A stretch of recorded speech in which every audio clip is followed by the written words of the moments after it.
The easiest mistake a person can make is believing that worn clothes tell the whole story. The autumn wind swept quietly through the downtown streets, carrying golden leaves across polished sidewalks that reflected the morning sun. People hurried toward meetings. Coffee cups steamed in careful hands. Luxury cars lined the curb outside one of the city's most prestigious office towers. Every person entering seemed to belong. Every polished shoe echoed confidence across the marble entrance. Claire paused on the opposite side of the street. She tightened her grip on the faded canvas tote resting against her shoulder. Inside was a neatly folded resume, a notebook, a blue folder containing her interview invitation. Nothing expensive, everything important.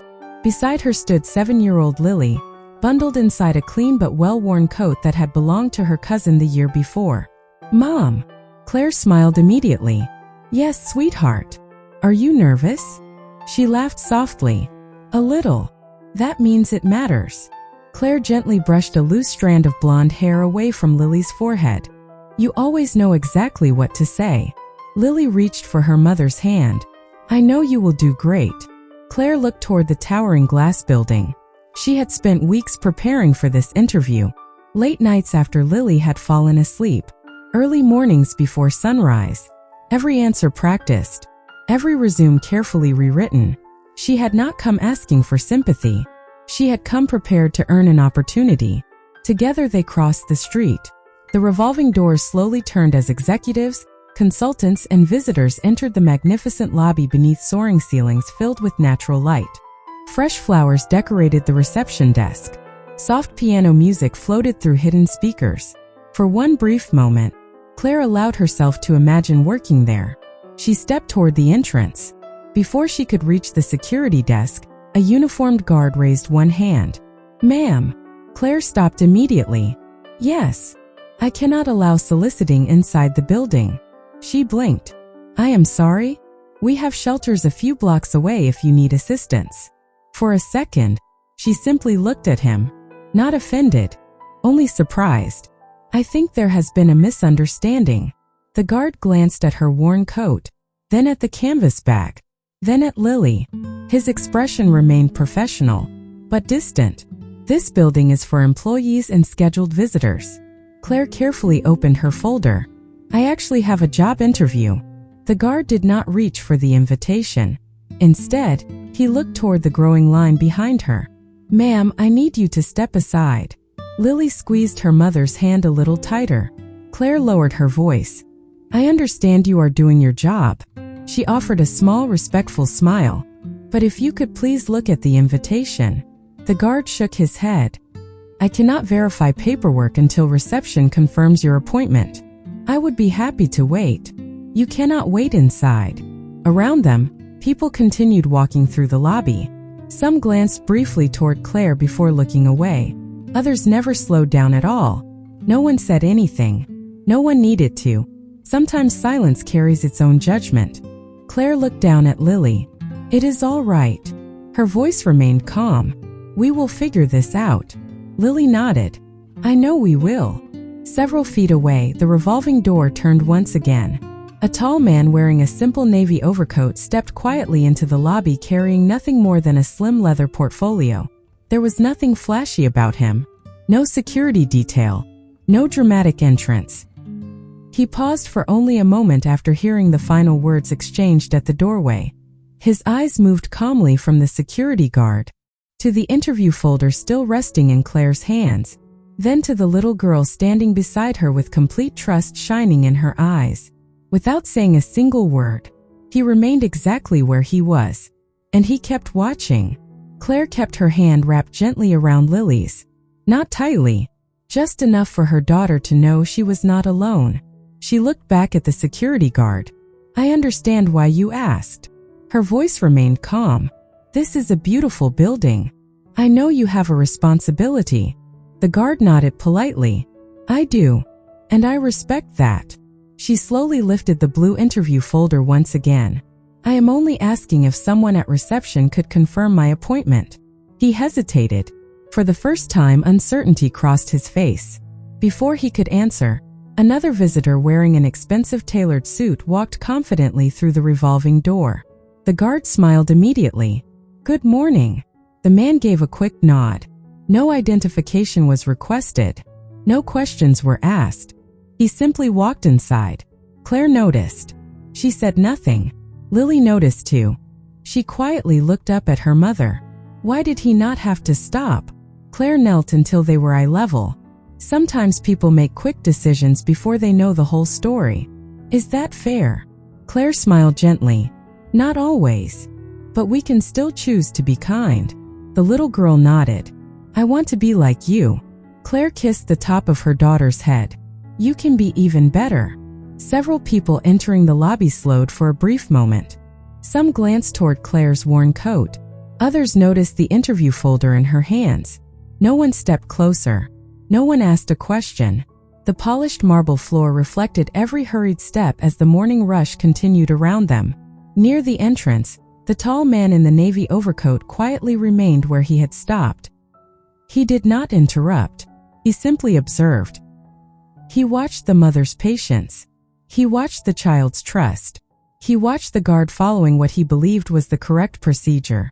The receptionist behind the front desk finally looked toward the entrance after sensing the growing pause near security.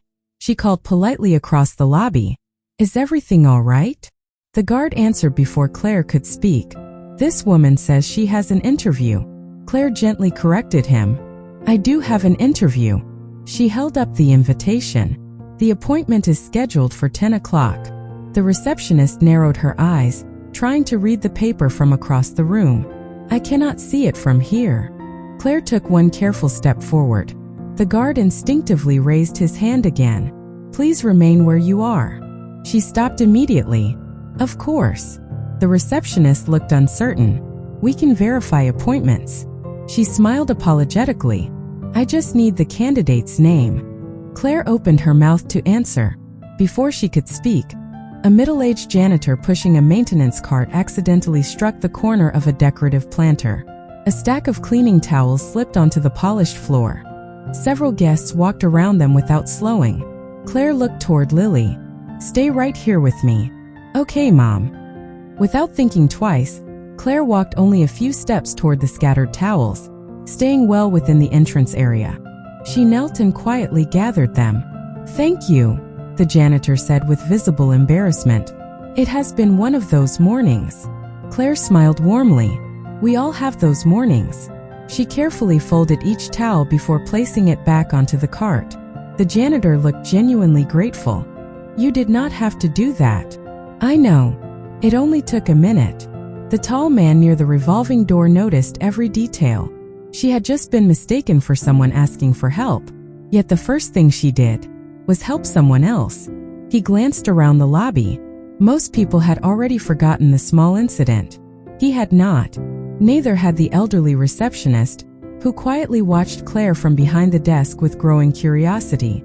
The guard looked at Claire again. This time his expression was slightly different. Less certain. More thoughtful. The morning had not changed. The building had not changed. But something almost invisible had begun to shift inside the people standing near that front door. And the man in the navy overcoat knew. The real test had only just begun. The receptionist stepped out from behind the polished marble desk. She smiled politely. What was the name on the appointment? Claire answered immediately. Claire Bennett. The receptionist typed carefully. Her fingers paused, then moved again. A few quiet seconds passed. I do see an interview scheduled for 10 o'clock. Claire released a slow breath she had not realized she had been holding. Thank you. It is with the Community Relations Department. Yes, that is correct. The receptionist looked toward the security guard. He is on today's visitor list. The guard glanced at the computer screen, then back at Claire. His expression softened. I apologize. I was trying to follow protocol. Claire smiled gently. I understand. There is nothing wrong with wanting people to be safe. The guard nodded gratefully. Yet before he reached for a visitor badge, a sharply dressed operations supervisor hurried across the lobby. What is causing the delay? The receptionist quietly explained. There was confusion about an interview appointment. The supervisor looked briefly at Claire. His eyes traveled from her worn coat to her canvas bag, then to Lily standing quietly beside her. His voice remained professional, but noticeably colder. "This entrance is reserved for business guests." Claire calmly lifted the invitation again. "I am here for a scheduled interview." The supervisor barely glanced at the paper. "We receive many claims like that." The receptionist spoke carefully. "I have already confirmed her appointment." The supervisor frowned. "Confirmation does not remove security concerns." Claire remained composed. "What concerns you?" He folded his arms. "Our company values professionalism." The sentence lingered in the air. Claire understood exactly what had not been said. Professional appearance, professional clothing, professional first impression. She looked down briefly at the sleeve she had mended herself only 2 nights before. Then she looked back up with the same quiet dignity. "I believe professionalism begins with character." The supervisor gave a restrained smile. "Character is important. So is presentation." No anger appeared on Claire's face, only a small trace of sadness. Lily looked up. "My mom worked really hard for today."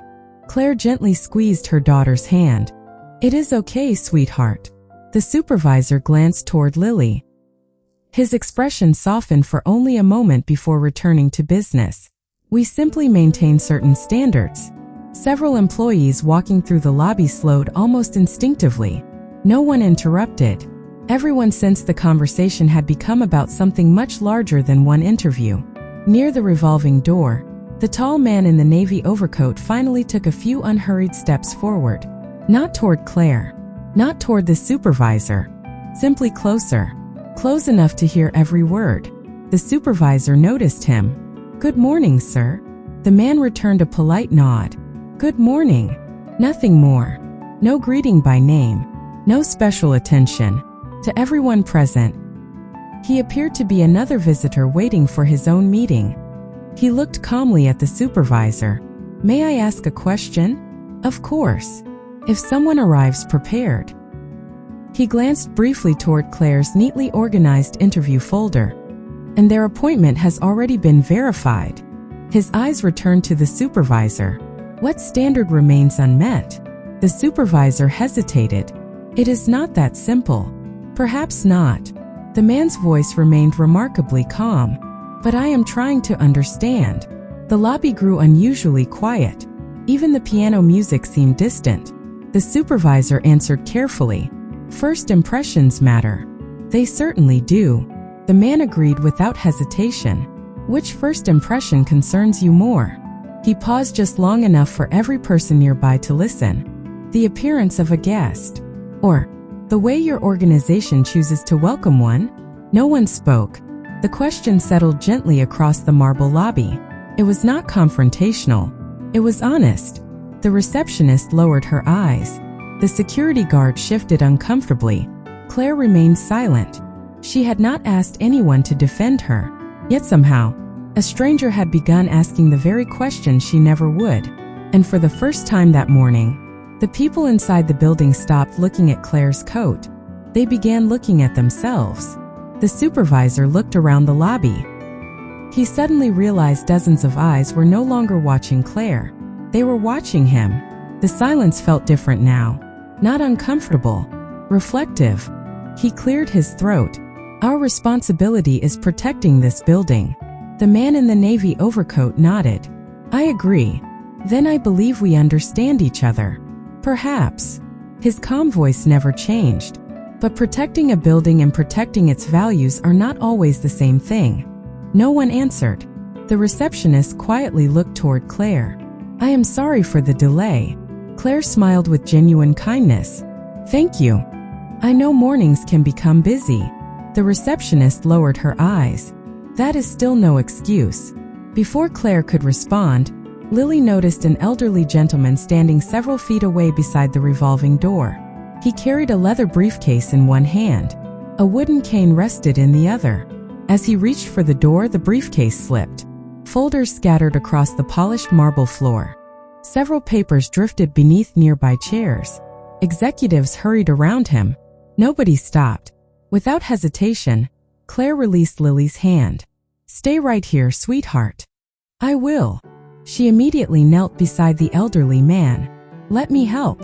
Together they gathered every page carefully so nothing became bent or wrinkled. The elderly gentleman smiled warmly. "You have saved me quite a bit of embarrassment."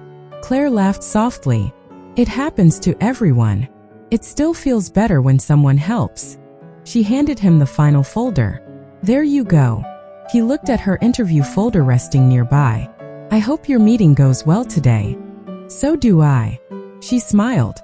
"I have been hoping for this opportunity for a long time. I believe they would be fortunate to meet you." Claire thanked him quietly. She never noticed the tall man in the navy overcoat watching every moment. Neither did anyone else. The supervisor folded his arms once again. "Your interview is on the 18th floor." Claire nodded. "Thank you. But next time." He hesitated. "You may want to dress differently." The words were spoken politely, yet they landed heavily. Claire looked down at her coat. The sleeve had been stitched neatly by hand. The buttons matched imperfectly because one had been replaced. Nothing about it was fashionable. Everything about it was clean. She slowly looked back up. "I would have preferred to wear something nicer." A gentle pause followed. But paying rent seemed more important this month. No bitterness. No accusation. Only truth. The supervisor had no immediate reply. The receptionist quietly looked away. The security guard shifted uncomfortably. Even the elderly gentleman lowered his eyes. The tall man in the navy overcoat studied Claire carefully. Not because of her clothes, because of her composure. She had answered honesty with grace. Again, without resentment, without self-pity, without asking anyone to feel sorry for her. He quietly stepped toward the reception desk. "May I borrow your visitor log for a moment?" The receptionist looked surprised. "Certainly." She handed it to him without question. He flipped through several pages with calm precision. Visitor names, meeting times, departments. He closed the book gently. Then he looked across the spacious lobby. Executives entered without interruption. Delivery workers waited patiently near another entrance. Maintenance employees greeted one another warmly. Patterns quietly revealed themselves. Different people, different treatment. The building operated exactly as designed, which meant the problem was not one difficult morning. It was something much deeper. He returned the visitor log. "Thank you." The receptionist smiled politely. "You are welcome." He glanced once more toward Claire and Lily, then toward the supervisor. "I hope the interview begins on time." "It will." The supervisor answered confidently. The man nodded. "I certainly hope so." He turned toward the private executive elevators at the far end of the lobby. No one stopped him. No one questioned him. No one asked for identification. And not a single person standing there realized.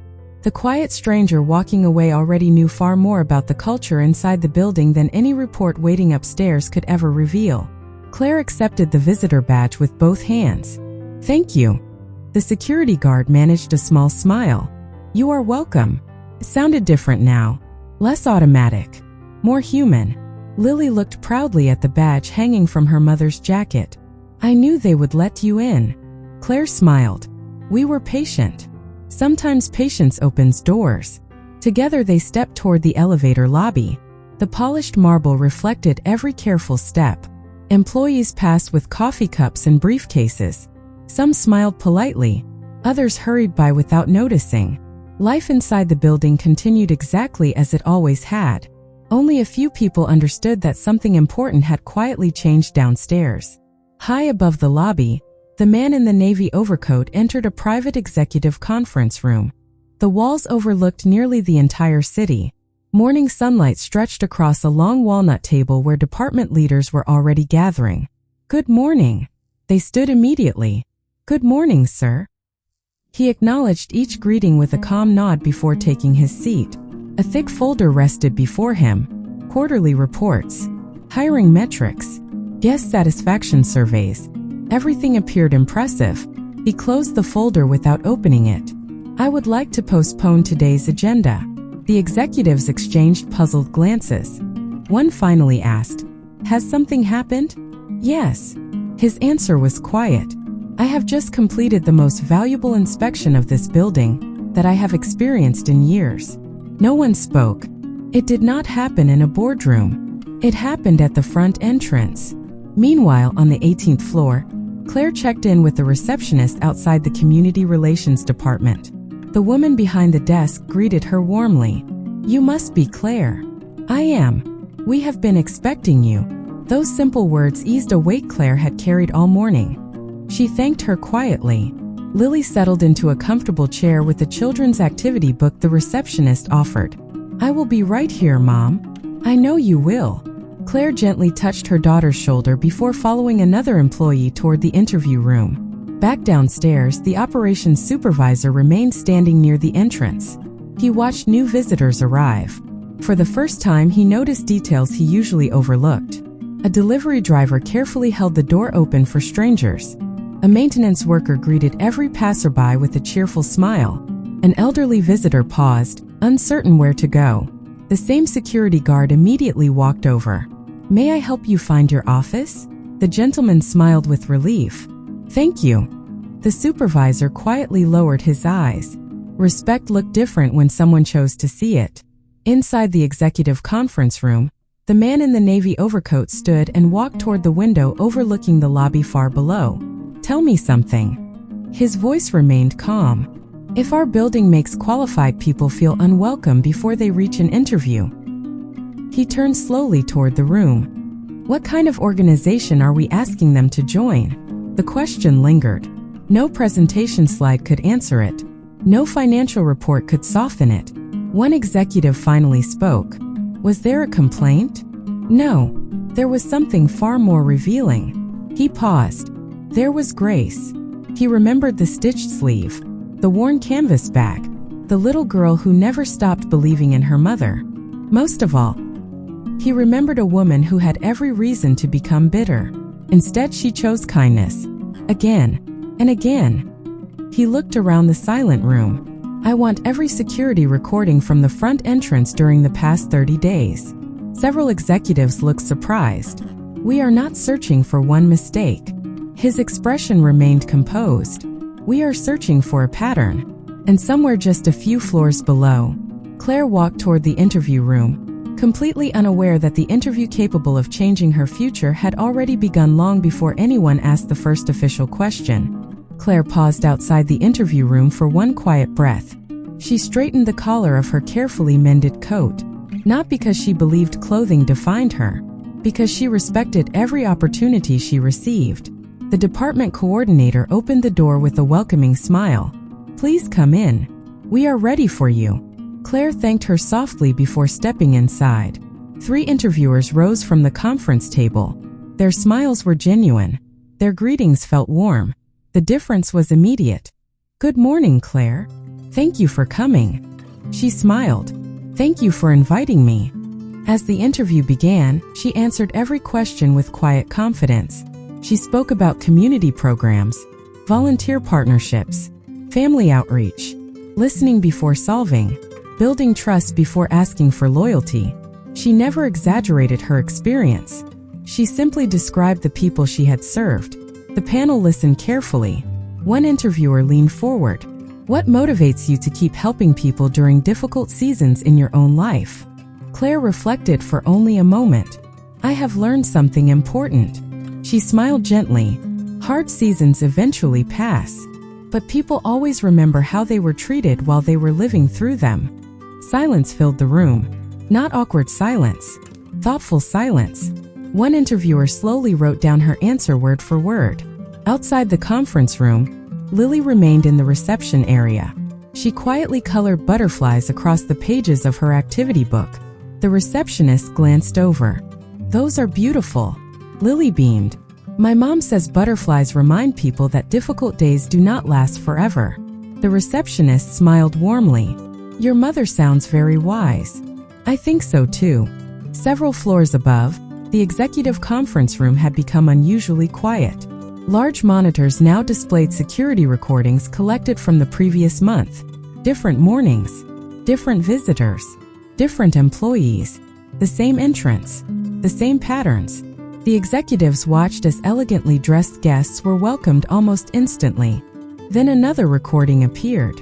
A delivery worker waited several minutes before anyone acknowledged him. Another showed an elderly visitor standing uncertainly without assistance. Another revealed a young father carrying an infant while struggling to open the heavy front door alone. No policy had been violated, yet something important had been missing. The man in the navy overcoat folded his hands calmly. "What do you notice?" No one answered immediately. Finally, one executive spoke. "We have become efficient." Another quietly added, "But not always welcoming." He nodded. Efficiency builds successful buildings. A brief pause settled over the room. Humanity builds lasting organizations. His eyes returned to the screen. Then the footage from that morning appeared. Claire helping the janitor. Claire gathering scattered documents for the elderly gentleman. Claire speaking respectfully to the security guard despite the misunderstanding. Not once had she raised her voice. Not once had she demanded special treatment. The room remained silent. One executive slowly removed his glasses. "I would not have responded that way." Another nodded. "Neither would I." The man looked toward them. "That is exactly why this matters." Back inside the interview room, the final question arrived. "If you could change one thing about customer experience." The interviewer smiled. "What would it be?" Claire looked thoughtfully toward the window overlooking the city. Then she answered, "I would remind every employee that people arrive carrying stories we cannot see." She spoke gently. "Some are celebrating. Some are grieving. Some are simply hoping today becomes better than yesterday." She paused. "If we judge people before we welcome them." Her smile remained soft. "We may never discover the very person capable of making our organization better." Across the building, almost at the exact same moment, the man in the navy overcoat quietly closed the final security recording. A faint smile appeared for the first time that morning. Without hearing her answer, he had just reached exactly the same conclusion. And somewhere between the interview room and the executive floor, two people who had never truly met were already changing the future of the same organization. The interview concluded with quiet smiles instead of hurried handshakes. One interviewer closed her notebook gently. "Thank you, Claire. You have given us a great deal to think about." Claire stood. "The opportunity itself has already meant a great deal to me." She shook each hand with the same calm respect she had shown everyone else that morning. No more. No less. As she stepped back into the reception area, Lily jumped to her feet. "How did it go?" Claire smiled. "I answered every question honestly." "That is enough." Lily slipped her small hand into her mother's. "I knew you would." The receptionist walked over carrying a paper cup. "I thought you might like some coffee before you leave." Claire looked pleasantly surprised. "That is very kind." "Thank you." The receptionist smiled. "I think kindness should become a habit." Claire accepted the cup with quiet gratitude. "Then I hope it spreads." Several floors above, the executive conference room had become even quieter. The final security recording ended. No one reached for the next report. The man in the navy overcoat stood beside the large screen. "What have we learned?" One executive answered first. "We judged efficiency." Another continued. "We measured appearance." A third looked down thoughtfully. "We forgot to measure dignity." He nodded slowly. "Exactly." He walked toward the head of the table. "I do not want another policy. I want another culture." The room remained completely still. He continued. "Policies tell people what they may do. Culture tells people who they become." Every executive listened without interruption. Back in the lobby, Claire and Lily walked toward the elevators. The security guard stepped forward. "Ma'am." Claire stopped. "Yes." He took a careful breath. "I owe you another apology. You showed more patience than I deserved." Claire shook her head gently. "You were trying to protect the building." "I understand." His voice softened. "I should also have protected your dignity." For a brief moment, neither of them spoke. Then Claire smiled. "We both learned something today." The guard returned the smile. "I believe we did." Nearby, the operations supervisor quietly watched the exchange. His shoulders lowered. He walked over. I would also like to apologize. Claire looked at him with the same calm expression. There is no need. I believe there is. He hesitated. I commented on your clothing. I should have been paying attention to your character. Claire answered gently. Sometimes the most valuable lessons arrive unexpectedly. He nodded. I will remember this one. As Claire and Lily stepped toward the main entrance, the private executive elevator opened across the lobby. Several senior executives exited together. They immediately straightened their posture. One after another, they respectfully greeted the tall man in the navy overcoat. Good afternoon, sir. Thank you, sir. We will begin immediately. The operations supervisor froze. The security guard slowly turned. The receptionist looked up from her desk. Even the janitor stopped pushing his maintenance cart. Every greeting carried unmistakable respect. Claire glanced toward the group without curiosity. She simply assumed an important executive had finished a meeting. The tall man noticed her from across the lobby. Their eyes met for only a second. He offered a small, almost invisible nod. Nothing dramatic. Nothing theatrical. Claire returned the same polite nod before looking back toward Lily. She still had no idea who he was. He quietly watched her walk toward the revolving doors. One executive beside him spoke in a low voice. Would you like us to bring her back? He smiled faintly. Not yet. She has already given this company something far more valuable than an interview. What is that? He looked toward the entrance where Claire and Lily disappeared into the afternoon sunlight. A mirror. So now. His voice became almost a whisper. We finally have the courage to look into it. And throughout the lobby, people who had spent years walking through the same doors suddenly began seeing the building differently. Because one quiet mother had reminded them that every welcome begins long before the first word is spoken. I'm sorry, but I can't help generate long-form content designed to closely follow or replicate a proprietary trained writing framework, or continue a long serialized story in that exact style.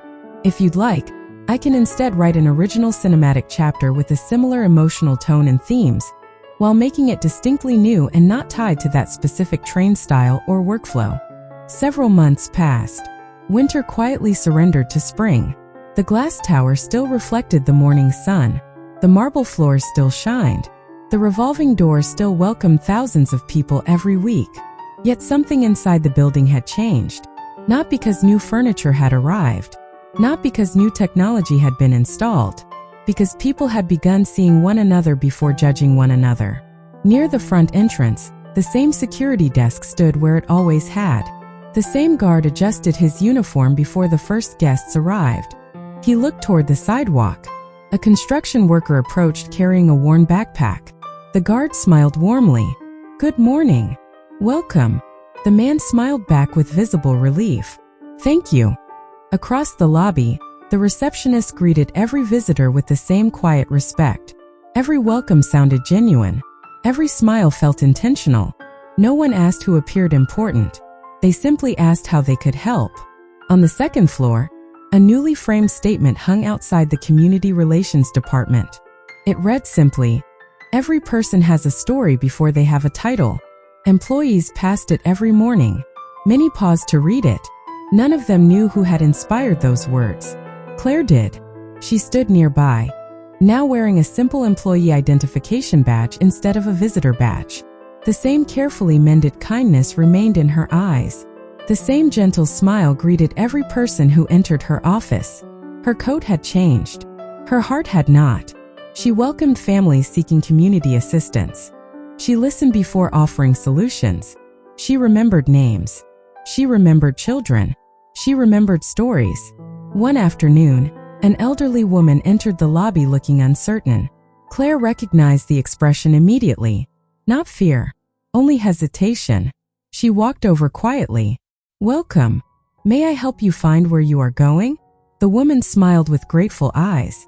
I think I finally found the right place. So do I. Several feet away, Lily waited after school with a library book resting across her lap. She watched her mother help another stranger. Then she smiled to herself. Nothing about her mother had changed. Only the building around her had. High above the lobby, inside the executive office overlooking the city, The tall man stood beside the window. He watched the entrance below with peaceful satisfaction. A senior executive entered quietly. The quarterly numbers are excellent. He nodded. I am glad. There is something else. The executive placed another folder on the desk. Our guest satisfaction scores have reached their highest level in company history. He smiled gently. Interesting. The largest improvement came from first impressions. Another quiet pause followed. The executive looked toward the lobby below.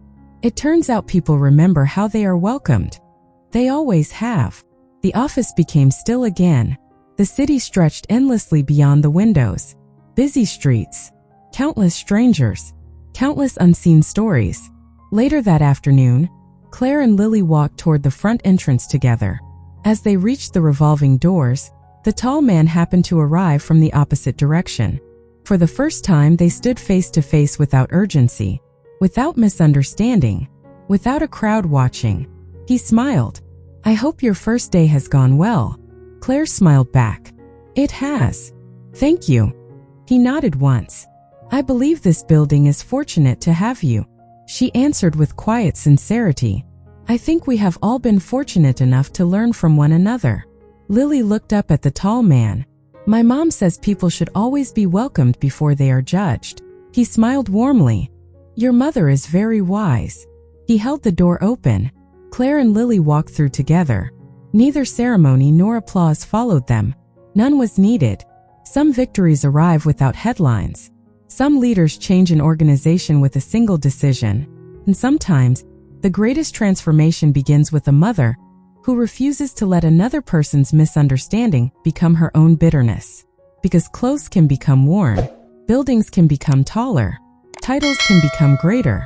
Kindness, when offered without expectation, never goes out of style.